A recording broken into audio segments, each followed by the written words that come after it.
चुनाव आयोग ने घर से दूर रहने वाले मतदाता के लिए रिमोट वोटिंग सिस्टम तैयार कर लिया है।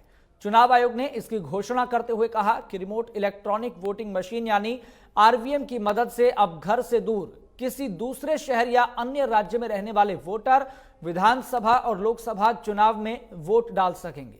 यानी वोटिंग के लिए उसे अपने घर नहीं आना पड़ेगा। आरवीएम का इस्तेमाल दूर राज्यों से और जो दूसरे राज्यों में नौकरी कर रहे लोग प्रवासी मजदूर भी कर सकेंगे और इसका मतलब यह नहीं होगा कि वे घर बैठे वोट डाल सकेंगे। आयोग की सुविधा का लाभ उठाने के लिए वोटिंग के दिन रिमोट वोटिंग स्पॉट पर पहुंचना जरूरी है, पहुंचना आपको होगा। वहीं आयोग 16 जनवरी को सभी राजनीतिक दलों को इस नए सिस्टम यानी आरवीएम का लाइव डेमोन्स्ट्रेशन देगा।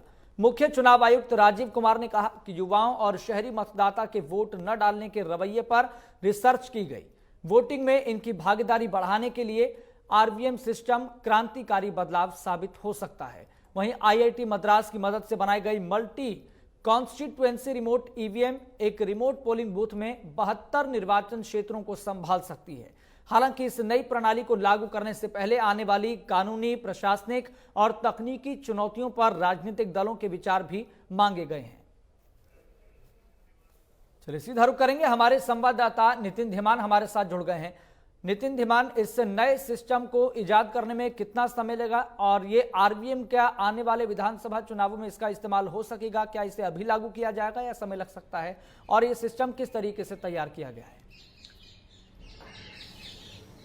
देखिए, चुनाव आयोग कई सालों से इसी कोशिश में था कि जो परसेंटेज लगातार गिर रही है, 2019 के बाद बात करें तो करीब 30 से 35 करोड़ ऐसे मतदाता हैं जो कि मतदान नहीं करते और जो घरों से बाहर रहते हैं। किन्हीं कारणवश वो वोटर आईडी कार्ड चेंज नहीं कराते। जिस तरीके से कोई प्राइवेट नौकरी का है तो वो इसलिए नहीं कराते कि क्या पता इस शहर में कितने रहना है, अगले शहर कितने रहना है। तो उन्हीं चीज़ों को देखते हुए बहुत सालों से चुनाव आयोग एक ऑप्शन तलाश रहा था जी। और अब ये ऑप्शन आईआईटी मद्रास की साथ मिलकर एक बनाया गया है। फिलहाल अभी ये लागू नहीं होगा। पहले प्रशासनिक कानूनी अड़चनें दूर की जाएंगी, पहले राजनीतिक दलों की राय ली जाएगी और उसके बाद इस पर फाइनल मोहर लगेगी। फिलहाल तो राजनीतिक दलों की राय के लिए अभी वक्त है, लेकिन प्रतिक्रिया आना शुरू हो गई हैं। कुछ पार्टी के नेताओं का कहना है कि इसको आसानी से हैक किया जा सकता है, अगर किसी ने हैक करके वोट डाल दिया फिर क्या होगा। कुछ का कहना है कि इस पर विश्वास कैसे किया जा सकता है, मशीन है। तो ऐसे तमाम रिएक्शन आ रहे हैं और ये आने वाले वक्त में देखने को मिलेंगे। तो राह आसान नहीं है, लेकिन अगर ऐसा हो जाता है तो उन लोगों के लिए बहुत आसानी होगी जो कि दूसरे स्टेट में रहते हैं, किसी कारणवश नहीं जा सकते, छुट्टी नहीं मिली या अन्य कारण भी हो सकते हैं। और इसमें चूंकि एक मशीन से 72 निर्वाचन क्षेत्र इकट्ठे अटैच हो सकते हैं, तो वहाँ पर मान लीजिए कोई अगर दिल्ली में है और उसे पंजाब में वोटिंग करनी है तो अपना निर्वाचन क्षेत्र का जो पोलिंग बूथ है वो लिस्ट में देख करके कहाँ पे जा सकता है, वहाँ पर जाकर फिर उस हिसाब से वो वोटिंग कर सकता है। इसका एक पूरा डेमो दिया जाएगा, सबको बताया जाएगा। फिर डेमो में चीज़ें क्लियर होंगी कि इसमें क्या कुछ है, किस तरीके से काम करता है। और साथ ही में इसमें आपत्तियां भी मांगी जाएंगी। हर किसी को लगता है ये आपत्ति हो सकती है तो उसका आशंका को दूर किया जाएगा। क्योंकि जिस तरीके से जब ईवीएम आई थी तब भी बहुत हंगामा हुआ था राजनीतिक दलों में कि ईवीएम क्यों आई, पुराना सिस्टम ठीक था, इसको हैक किया जा सकता है। हमने देखा कि दिल्ली विधानसभा में तो बाकायदा एक डमी भी दिखाई गई थी कि इसको हैक किया जा सकता है। तमाम चीज़ें रहीं और उसी के मद्देनजर अब ये जो नई मशीन है इसके लिए भी राह आसान नहीं है। लेकिन अगर ऐसा होता है, अगर ये अप्रूव हो जाती है तो बहुत क्रांतिकारी एक अभियान की तरह, कदम की तरह देखा जा सकता है। करीब 30 से 35 करोड़ मतदाता। अगर यहाँ पर हम देखें तो इस पूरी प्रक्रिया में अभी फिलहाल कितना समय लग सकता है, पहला पॉइंट ये।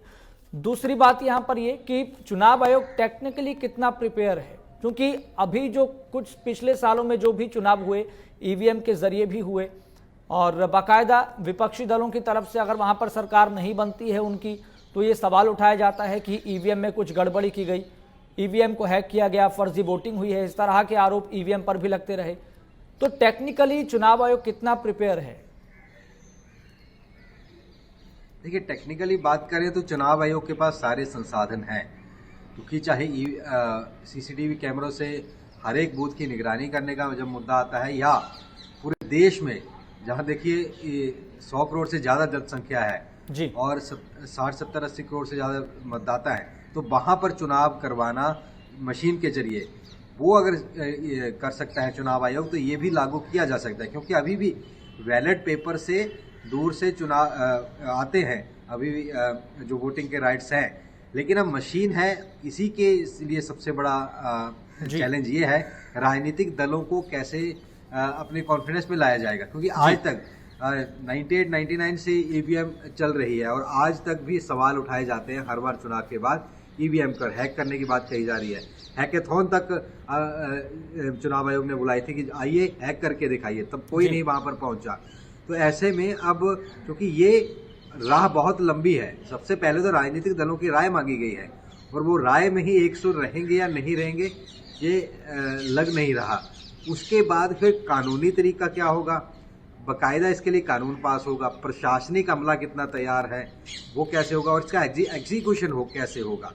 अगर मान लीजिए दिल्ली से किसी ने पुणे के अंदर वोट डालना है तो वहां पर क्या प्रक्रिया रहेगी, क्योंकि इतने पोलिंग बूथ हैं हजारों की संख्या में, एक मशीन से या कितनी मशीनें, फिर तो 2 जगह पर चुनाव हो जाएंगे, फिर तो पूरे देश में ही चुनाव एक किस्म का हो जाएगा अगर एक राज्य में होता है तो इतना कैपेबल क्या चुनाव आयोग है कि एक जगह चुनाव है तो पूरे देश में इस तरह का अरेंजमेंट कर सके। तो ये तमाम चीजें अभी देखने वाली होंगी, लेकिन एक आइडिया है और आइडिया के साथ साथ एक डेमो भी होगा और राय भी मांगी गई है।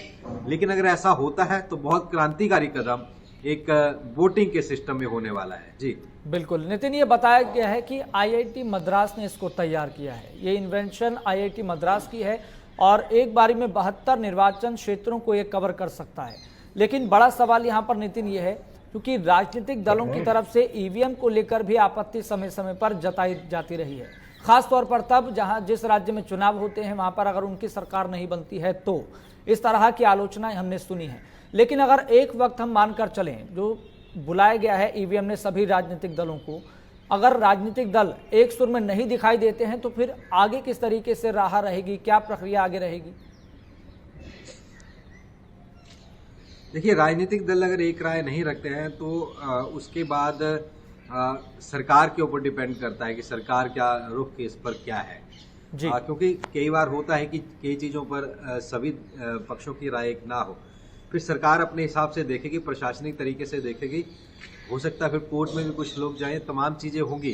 क्योंकि जब ईवीएम आई थी तब भी बहुत से दल एक राय नहीं थी उनकी ईवीएम को लाने की, लेकिन सरकार ने लागू कराया। तो कई चीज़ें होती हैं सरकार लागू करा सकती है। अब देखना होगा कि इसमें जो एक कह सकते शंकाएं वो कितनी दूर हो पाती होंगी। जब तक शंका रहेगी राजनेताओं के मन में तब तक कोई भी वोटिंग प्रक्रिया पारदर्शी नहीं कही जा सकती है। ईवीएम में खास करके जब भी, जैसा कि आपने कहा कि वोटिंग के बाद जो हारता है वो कहता है कि ईवीएम हैक हुई है जी। लेकिन अगली बार जब वो वही पार्टी जीतती है तो कहती है कि हमने इस बार हैक नहीं होने दी। बिल्कुल, इस बात का जिक्र तक नहीं होता है। लेकिन ईवीएम लेकिन ऐसी एक मशीन है जिसमें कोई पेरिफेरल डिवाइस लगता ही नहीं है, बाहर का कोई डिवाइस उसमें लग ही नहीं सकता और ना ही वो इंटरनेट से कनेक्टेड है। कोई चीज़ से जब बाहर का डिवाइस नहीं लगे, इंटरनेट से कनेक्ट नहीं होगी तो उसे हैक करना उतना ही मुश्किल हो जाता है, बशर्ते उसकी सारी की सारी चिप ही निकाल दी जाए। लेकिन वो भी आसान नहीं है।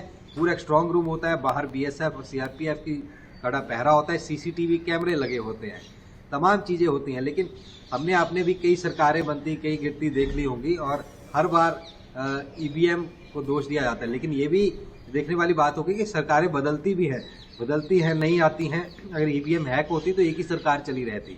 बिल्कुल नितिन, अब देखने वाली बात यहाँ पर ये रहेगी कि राजनीतिक दलों को विश्वास में कैसे लिया जाता है, कॉन्फिडेंस में कैसे लिया जाता है, क्योंकि दुनिया के सबसे बड़े लोकतंत्र में अगर चुनावी स्तर पर कोई इजाद होता है, कोई इन्वेंशन होती है तो उसकी अपनी अपनी चुनौतियां भी हैं और उन चुनौतियों को किस तरीके से पार पाया जाता है ये भी देखने वाली बात होगी। नितिन, बहुत बहुत शुक्रिया जानकारी साझा करने के लिए।